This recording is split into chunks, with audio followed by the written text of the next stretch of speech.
#AskDrJohnwatts అని type చేసి మీ question అడగండి, తప్పకుండా రిప్లై చేస్తాను. పోతరాజు విక్రమ్, ఈ మెడిసిన్స్ వల్ల సెక్షువల్ ప్రాబ్లమ్స్ ఏమైనా వస్తాయా?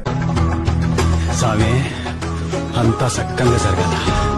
ఇప్పుడైతే మనం మెడికేషన్ వాడతాము హెయిర్ ట్రాన్స్ప్లాంటేషన్ గురించి, unless and until it is finasteride sexual problems రావు. కానీ ఒకవేళ ఫినాస్ట్రైడ్ వాడుతున్నట్లయితే there is a chance that you may get sexual issues. That too లిబిడోలో డిఫికల్టీ వచ్చే ఛాన్స్ ఉంది. లిబిడో అంటే the urge to have sex. That too ఒక 2% పీపుల్కి ఆ ఛాన్స్ ఉంది. It is not compulsory. Otherwise మీరు నార్మల్ మెడికేషన్ వాడుతున్నారు అంటే దాంట్లో సెక్షువల్ ప్రాబ్లమ్స్ రావు. ఒక రేంజ్ తర్వాత మన దగ్గర మాటలు ఉండవు.